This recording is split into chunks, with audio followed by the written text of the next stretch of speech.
The Museum of Contemporary Art in Bogotá, Colombia, invited Food of War to create an exhibition about the relationship between food and conflict within the complex political climate the country is living in. With each exhibition, we have honed in on a particular history, creating expansive projects which invite local audiences to participate by sharing their views and stories. Peace at the Tables is the most ambitious Food of War exhibition thus far. 25 international and national artists respond to the subject within the context of contemporary Colombia, presenting their works at the MAC, the Museum of Contemporary Art in Bogotá. The MAC is a museum defined by inclusion, a policy they've developed throughout the years by inviting different minorities to participate in their projects via workshops, guided visits, and other activities. Approaching a subject as vast as Food of War is a Sisyphean task.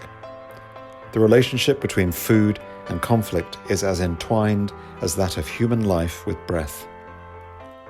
To unpack the Colombian conflict requires the knowledge of historians, activists, indigenous elders, journalists, and scientists.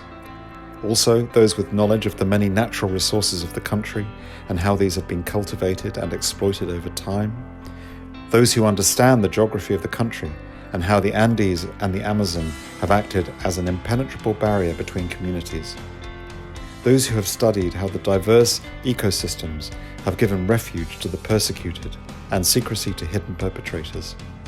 Also, historians of indigenous practices, of colonial history, of American corporations, of the founding of revolutionary armed forces, and of the growth of the military and paramilitary. All this and more, without even broaching the subject of cocaine.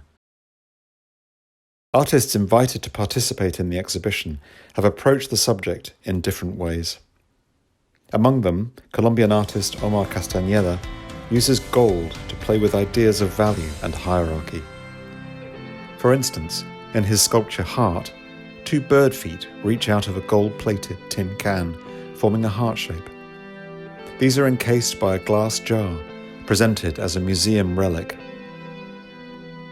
The tin is a crucial motif in Omar's work, referencing how we desire imports and exoticize foreign commodities, thus abandoning our own traditions. It represents a shift from something being imposed upon a culture to a culture expecting and even desiring that imposition. This piece specifically references a phenomenon which has arisen from the recent peacetime in Colombia. After the signing of the 2016 treaty, large areas previously dominated by the FARC have been opened up to the rest of the country and thus to the world. This creates both positive and negative impacts, especially in the Amazon, where biologists and botanists have discovered new plant and animal species. But at the same time, previously isolated and protected indigenous communities have been rapidly exposed to the modern world, bringing with it disease, technology, and an influx of new food, including more tinned products and, most problematically, sugar. In this work, Omar is reflecting on the introduction of sugar to indigenous communities. This has rapidly brought with it numerous health issues, endangering life in a new way, shepherded in by the peace process. New access to previously uncharted jungle territory brings with it new forms of profiteering. With the discovery of species comes threat of extinction. With freedom comes exposure to the entrapment of capitalism.